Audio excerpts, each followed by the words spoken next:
Well, with me today on the Forward Podcast is Kevin Phillips. He is the founder and president of FAMM, For All Mankind Movement, and I cannot wait, Kevin, to have this conversation with you today. Thanks so much for being here. Oh, man, Jarrett, it's a great honor. We love your church. It's been great getting to know you over the last couple of years. And yeah, it's a huge honor to get to come and tell our story and be with you today. Well, it's great to have you with us. And I remember you were one of the first meetings that I took when I became pastor here at Champion Forest. And I remember my assistant coming in and saying, hey, you know, the FAMM wants to meet with you. And I'm like, who is FAMM? and I was getting your reports. You do incredible, you know, those quarterly reports you send to your supporters. And we're going to get into all of this because one of the things about this podcast, the reason we do it is we want people to move forward in their walk with the Lord, Kevin. And, you know, For All Mankind Movement, that's what y'all are doing. You're moving the gospel, advancing the gospel mission forward. And so I love getting your reports, seeing the lives that are changed. We just recently had a team get back from Nepal who was with FAMM, and I believe they saw nearly 300 first-time decisions for Christ, which is awesome. And so tell our audience who's listening or watching this online, tell us a little bit about FAMM, how it started. Sure. I mean, give us the detail, man. We want to know. Well, let's start with the name. I mean, our origin story goes back to my wife and I on our birthday.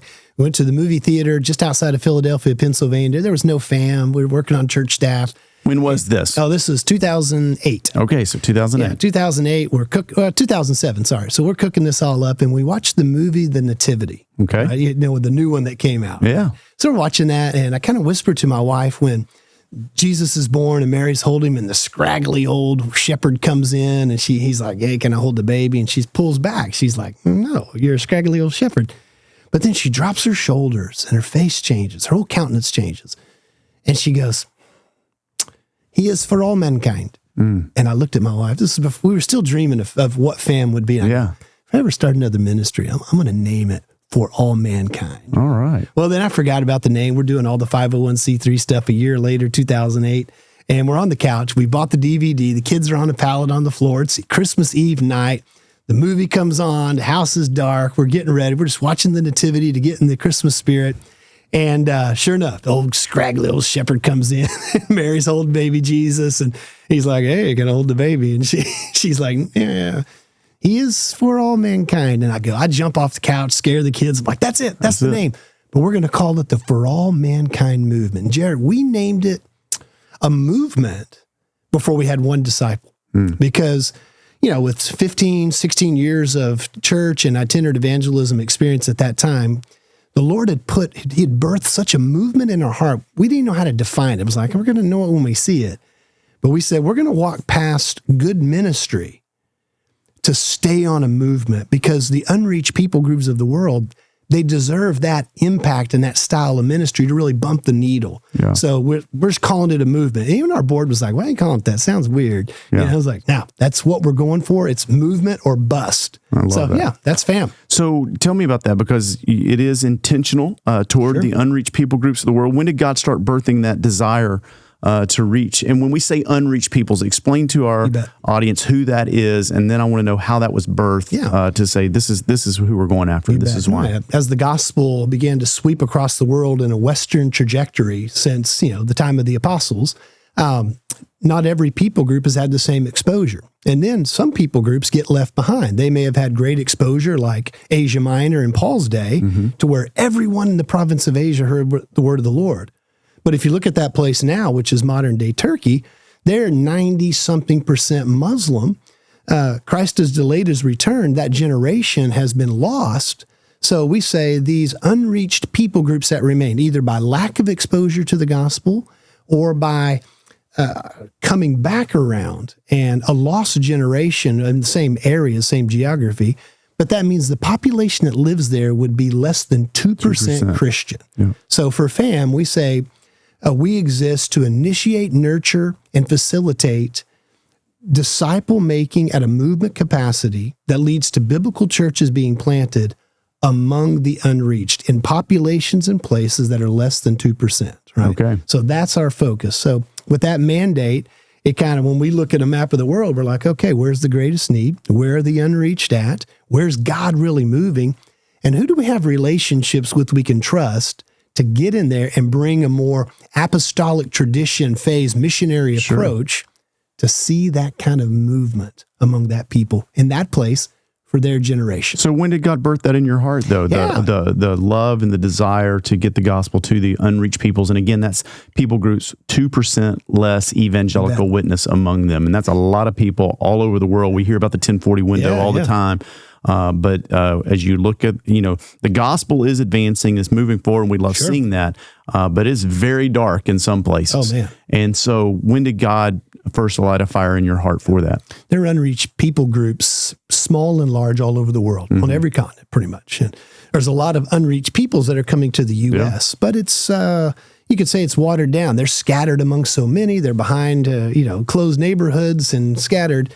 In the places we work, they're highly concentrated, the majority of those populations. So, man, I found myself on a plane heading to Nicaragua, and I like to talk to people, so I'm just walking up and down the lines in my early 20s. I'm walking up and down the aisle of the plane. Hey, what are you doing? So this is well before 2008, before For All Mankind movement even begins. 1997, 96. So I'm traveling around the world. I'd been to probably 45, 50 countries at that time, and so I'm traveling around talking to them. Hey, what are you doing? I'm going on a mission trip. And go to the next aisle. Hey, what are you doing? I'm on a mission trip. And after walking up and down the plane, I'm probably 24, I flopped back in my chair at the back of the plane. I said, Lord, would you start sending me to places where everybody on the plane's not on a mission trip? Wow. And then I found myself in... Now, Kevin, let me just pause right there. Do you have is that kind of a normal habit for you to walk up and down a plane asking people where they're going? In my 20s, it was. Okay. The older I get, the more introverted I'm becoming. Okay. I was a little too much back then. You could say I was extra. All right, gotcha. Yeah, nowadays I'm like headphones on. Yeah.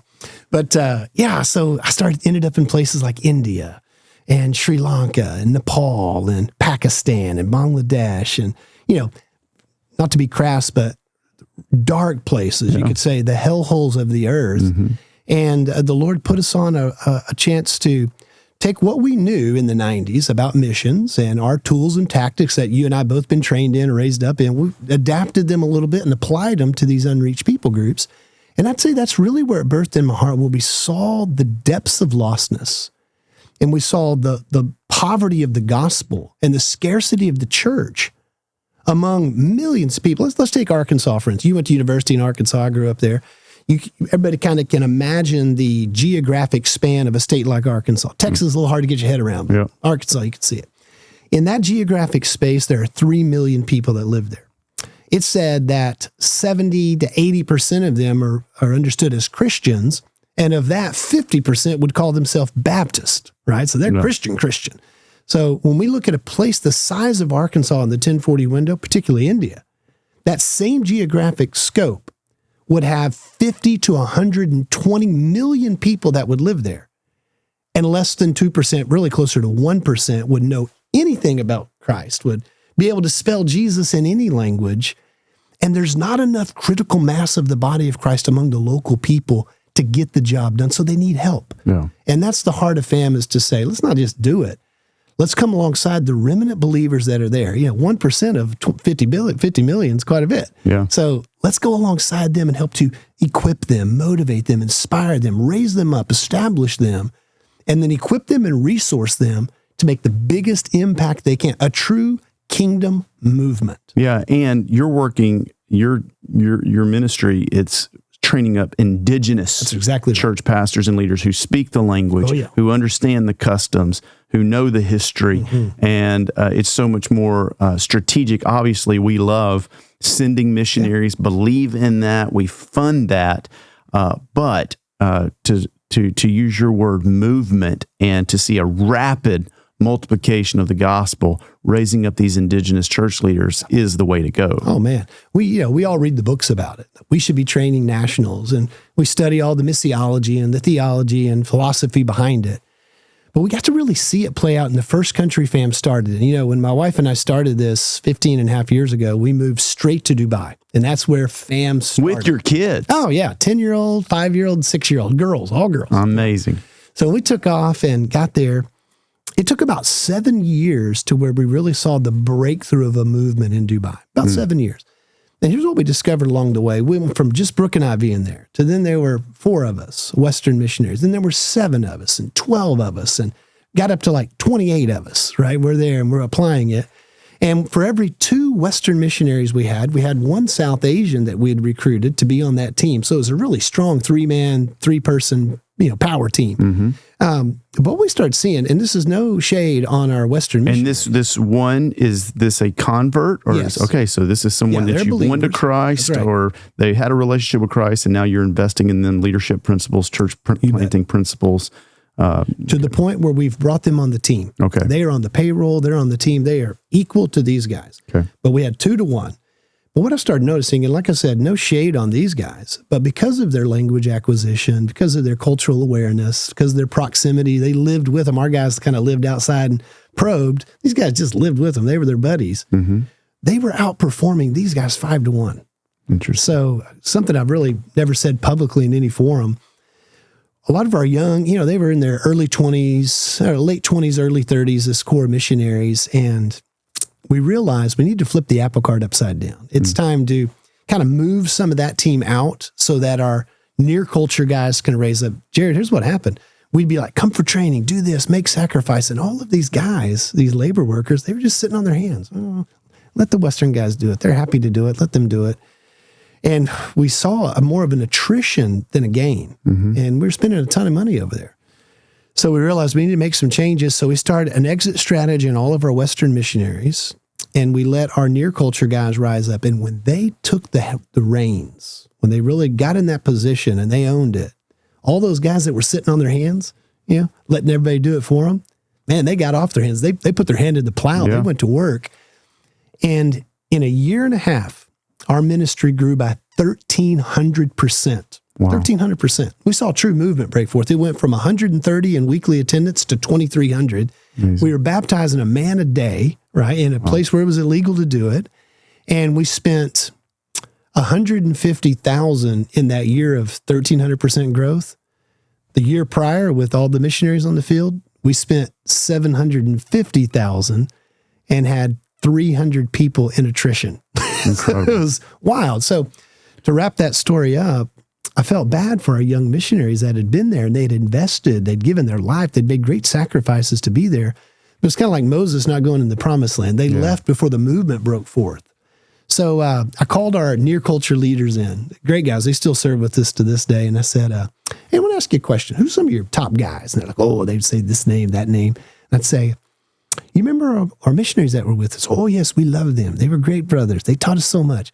Well, who really invested in Imtiaz? It was Brother Dan. Or who invested in Shabazz? And it was Brother Nick. Tell me. So they didn't realize, but I was writing all this stuff down on the table. And what I did is I just wrote a handwritten letter, like a typed out letter, a physical one, to all those young missionaries. They were serving in other places. Some came back to the States to pastor churches. And I wanted them to know, you may not have seen it. You may have had to leave a little too early. But here's the stories they tell of your investment. So there is a place for Western missionaries. But I think working ourselves out of a job as fast as we can is about the best move we can make. So, Kevin, a lot of people are listening to this podcast, and I have guests in from time to time, and we talk about everything from leadership to missions ministries like this. And but you have just, what I would classify as just regular church members who are listening to this and want to move forward in their faith. And they're hearing all this talk about missions, all this talk about cross-cultural missions, about raising a, and they're going, what does this have to do with me? Yeah, for sure. All right. So answer that question for that person. What is all this mission stuff? What does this have to do with me? Yeah, How would you answer that? Yeah, well, I mean, Jesus gave us imperative, right? We are to go. And go looks a little different for everybody. I don't really espouse that everybody's supposed to live overseas. Right. Just don't buy into that philosophy. But I think everybody is to contribute or pursue the Great Commandment, and everybody is to equally pursue the Great Commission. Yeah. Well, then you're like, I can do that across the street. There's a lot of need around the Champion Forest area. Why do I need to go halfway around the world like your guys went to Nepal a couple of weeks ago? Well, with that imperative comes the mission of Jesus, what he explains in Acts 1:8, that it's the Jerusalem, Judea, Samaria, and the uttermost parts of the earth. All 4 of those sectors matter to Christ. They're deep in the heart of God. So when we allow his heart to dominate ours, then that needs to be our mission as well. So as the everyday man, everyday woman within the life of a church who's part of the kingdom, they're saying, what avenues do I have in my Jerusalem? Yeah. What avenues do I have adjacent? What avenues do I have, in other parts of the nation that I'll never even visit? But those dark corners of the earth, there's part of my time, talent, and treasure that needs to be spread across all 4 of those sectors. It's really good To go after the heart of God. Yeah, our faith is an act of faith. I think it's 1,400 times in the Scripture, Kevin, that the word "go" is mentioned. Oftentimes it's God, speaking to his people through a prophet, a priest, or a king, Jesus to his disciples. Now that you've heard me teach, now that I've shown you this, it's time to go. And it is an active faith. And so I'm with you, man. That Jerusalem, Judea, Samaria, uttermost parts of the earth, God has given every single person listening to this conversation, watching this conversation, a Jerusalem, a Judea, a Samaria, and to the uttermost parts of the earth. And to your point, you may not can ever go, but you can give, you can pray intentionally. Exactly. And so I would really encourage those that are paying attention to this podcast, go to FAMM's website. What is the website name? GoFam.org. GoFam.org. And it has a little bit of their history there, their story of what's going on, how you can pray for them, how you can partner with them. And, Jesus said, where your treasure is, your heart will be also. And I know that when Debbie and I, when we give to ministries, whether it's a ministry like FAMM or to someone overseas who's doing it, we care what's going on there because our investment there, our treasure is there. Yeah. And so I would say anybody that is listening to this, watching this, that doesn't have a heart for maybe those dark places of the world, doesn't really understand what does it mean to go, what part can I play, I would challenge you, number one, begin praying. And saying, okay, Lord, where is it?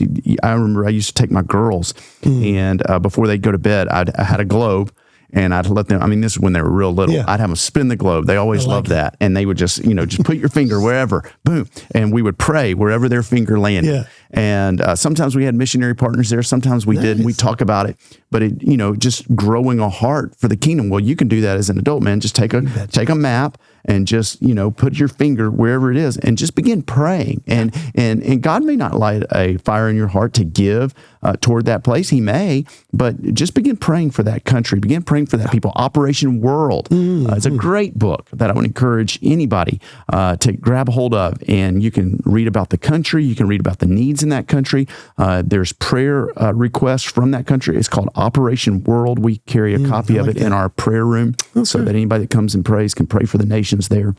But I do encourage people to give. And so, again, that's gofam.org. That's right. And so anybody listening, this is a great organization you can partner with. Now, as it relates to going overseas, you talked about, some of us need to go across the street. And you're with our team recently. We have a monthly chapel and so grateful for you coming and investing in our team. You talked about living like a missionary. Sure. And I think that's so important in our culture. Jesus said we are to be salt and light. Colossians, Paul says, I think it's chapter 4, verse 5, that we're to walk in wisdom toward outsiders. And so share with our listeners today just a little bit about what you were sharing with our staff about thinking and living like a missionary. That's right. We think, therefore we are. We think, therefore we do. As we think, we go. And I had about 9-10 years of local church experience. So I decided to talk to the staff just about, okay, I know how it is in the grind of the weekend. And it's Monday. Sunday's coming. Yeah, Sunday's coming. You better be ready. This is go day. Yeah. And then all the grind that happens through the week. My daughter's a youth minister in Jacksonville Beach, Florida at 1122 over there. She's great doing church. Great. She's killing it. But I'm watching that grind, And a pastor I used to work with up in Philadelphia, one day he just said to me, he goes, man, how do we get our staff to think like a missionary? And I was like, I was like, well, it'd be tough if they've never had that gusto or never got out among it. But that little statement he said, it stuck with me. And when I think about a team like yours, it was like, what would it be like if every minister of the gospel that's associated with Champion Forest postured themselves and developed the lines of thinking in their brain that impacted the way they see, the way they feel, what they do with their hands, how they apply themselves, how they budget, how they plan, everything. If they were looking at the community and the opportunity of being on this great staff with missionary eyes. So if you think about missionaries, a couple of ways as we talked about. Which it sounds so like, elementary, of course, we should be thinking like missionaries. Yeah. But isn't it true, Kevin, the longer you're walking with Jesus, I mean, statistics tell us this. The longer you're walking with Jesus, the less Christian friends you tend to associate 100%. with. And, God has called us. We talked about this, the Great Commission, to be his witnesses. And I know of nothing that brings greater joy than bringing someone to know Jesus in a personal way. And I know of nothing outside of, if you ask Christians, where do you need to improve in your Christian walk, so to speak? Most people say, I need to improve in my prayer life. I need to improve in sharing Jesus. Yeah. And I don't, I think it's a natural tendency for us to, walk in community with people. I think the enemy obviously wants to distract us from keeping the main thing, and living, with open eyes, as you're talking about. But it's just interesting to hear you even talk about it. It sounds like, well, yeah, we need to be living like a missionary, but how often do we? And so, all right, unpack what you're talking about. It's hard for missionaries to think like a missionary. All right, as soon as you get to the field, everything comes against you. Loneliness sets in. You become a critic of the culture you loved so much and prayed for and fought hard to get there. Next thing you know, it's rubbing you wrong, poking you the wrong way. It's like a bird under your saddle, right? So you go through the critic phase. Everything in hell's coming against you to continue to look at those fields with the eyes of Christ and have compassion for them. So it happens with our neighbors, right? Oh man, we first moved into town. We got all these aspirations that we're going to fix the house up, put a new fence, get the grass looking good. I'm going to be the best neighbor on this block. We're going to host all the get-togethers. Next thing you know, we're closing the garage door. We don't even know them. We're mad at 3 of them. Yeah. Right? So it just happens. Happens to missionaries on the field. There's a great book for children called The Pineapple Story. It's all about how a missionary forgot he was a missionary over pineapples. So same thing happens to everybody in the life of our churches. Happens to guys in vocational ministry and ladies. Man, something the Lord birthed in us to be ministers of the gospel. But as we get into that, especially the longer we go with it and we get into the routines and the grind of it all, we end up executing not with missionary eyes or missionary thinking, but we slide into other substitutes that rob us of the power and the intent of being ministers of the gospel and approaching this thing with the strategy, the intent, the intentionality of a fired up missionary. Yeah, and this is where the abundant life starts. When you can wake up and you're on mission and you're thinking like a missionary, and I can't wait for you to unpack this. Man, this is where the abundance of life that Christ talked about, living by faith, having courage. I'm right now reading, just in my own time alone with the Lord, I'm in Acts. Okay. And this morning, here is Paul and Silas. They're reaching people for Christ. I believe it's in Philippi. Yeah. And a riot happens because they're leading people to Jesus, who are in turn repenting of their sinful lifestyle, and it's costing businesses. And so they start a mob. They get thrown into jail. About midnight, they're praying and worshiping. And I just wrote down in my journal this morning, like, what faith, what courage, what trust. Like, God, I want that. But what is Paul and Silas doing? They're living like a missionary. Like, they're in the city reaching people. Bad things happen to good people, right? Sure. They end up in prison, but they see it as an opportunity. Yeah. And they're worshiping the Lord, and the Philippian jailer and everybody else end up getting saved. But that's that abundance of life because, man, they're living and thinking like a missionary. So talk us through it. How do we do it? Let's use that same Philippi story to unpack it a little bit.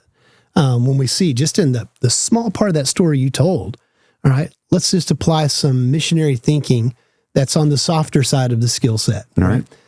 Paul could have went into that prison with Silas, and he could have thought about it negatively, or he could have thought about it positively. Yeah. So missionary thinking is, I'm looking at every opportunity positively. Love it. Right? Glass half full. He could have looked at it with a faith, as you mentioned, or he could have looked at it with fear. Man, we're in jail. Shackled. Most people say they're shackled and bound. That's right. At the bottom of the prison. Yep. And they could have exercised fear. Man, keep your mouth shut. Endure this. Let's try to get out of here. Because, later they came to him and said, hey, that was another story. But anyway, faith over fear. So that's that missionary thinking. Okay, I have issues with my neighbors, the ones behind me, the ones in front of me, the HOA and all that. It's pressing me. Am I going to go in faith, or am I going to go in fear to my neighbor? They've already told me where they stand, and they're flying flags all over the backyard, to say they're not into this. Faith or fear. That's good. Positively or negatively. And then the last one we kind of do it is best missionary thinkers I know operate in an abundance mentality rather than a scarcity mentality. Talk me through that. So if I'm approaching life where there's not enough for everybody and I've got to get mine, it's kind of like, I want to live with that abundance mentality on, you know what? If Humpty Dumpty falls off the wall and gets cracked, I can be put back together then. So if I expend energy toward my neighbor, if I step out beyond the ascribed duties on my job description and my church staff, and I really stretch out into lostness, it's going to stress my family. I'm going to have to give up time and energy. Something's going to have to stop for something else to start. So true. But if I have a scarcity mentality, there's only enough time. I only have enough energy. There's only so much love, only so much money. That scarcity mentality is going to cause me to build walls and fences rather than live open-handed and abundantly with my energy, right? Toward my neighbor, toward my friends, abundant with my time, abundant with my gifts and talents instead of reserving them for my benefit. Could be a scarcity mentality. Yeah. But I want to be abundant-minded with my gifts and talents and resources, including those internal ones, energy, effort, mentality, all that stuff. Abundance over scarcity. Look at Paul there. He was abundant-minded when he opened his mouth and sang praises in that prison to elevate everyone instead of keeping it quiet, digging deep. This is for me. I hate everybody else here. And abundant. He's free and living in faith over fear. A lot of fear keeps our mouth shut. You mentioned us wanting to get better and sharing our faith. Yeah. Well, man, I think we know we should share our faith, but it becomes one of the most guilt-ridden parts of our walk with Christ because I'm just not doing it enough. But it's that fear factor that keeps our mouth closed. Here's what I want to tell your audience. Yeah. People in this community that love, live near to, work with, all that stuff, sports teams as teenagers and kids and clubs and all that stuff, they are more willing to have a gospel conversation with you than you're willing to initiate one with them. Yeah. So live with faith. Have that missionary thinking. I'm approaching this relationship with faith over fear, and I'm going to approach it abundantly rather than with scarcity of my emotion or anything. That's really good. Yeah, I tell, God speaks the language of getting out of your comfort zone. Yeah, for sure. And I think, it starts with prayer, every day waking up and saying, okay, Lord, wholly surrender to you today. Emptying the self, full of the Spirit, open my eyes. I would encourage those listening to ask God to give you opportunities, because if you ask God for those opportunities and open doors, He'll do it. They're coming. They will. And He'll give you those opportunities to step out of your comfort zone. And again, it's just that language of faith, and God always honors faith. He does. And so such a good word to think like a missionary and to pray for those opportunities and to just live on mission. I really believe that, we can't export to the world where we're not importing right here at home. Yeah. And I want us to be a church that has a heart for the nations, because God has a heart for the nations, no doubt about it. But it starts with us taking care of Jerusalem, not at the expense of the uttermost parts of the world. We got to do, it's not either or, it is both and. But a lot of us can go overseas on a mission trip, pat ourselves on the back, and to your point, our neighbors don't even know that we're Christian. It's sometimes easier to go overseas than it is to go across the street. You can live on the mountaintop over there and then come back and sit on your hands and let the world pass by. So, man, I love having this conversation, Kevin. Thank you for just your challenge today. And I really do want to encourage those listening to pray, ask God to open your eyes, open doors of opportunity, and let's live on mission for Christ, because, again, to use your word movement, to use our word forward, it is all about going forward in our walk with Christ. Thanks so much for coming in today, sharing a little bit of your story. And again, for those that are interested, go to gofam.org. And what a great ministry. Thank you for your partnership with our church, allowing our members to go to places like Nepal where it is dark and the gospel is needed. You're making a difference, and really appreciate your time with us.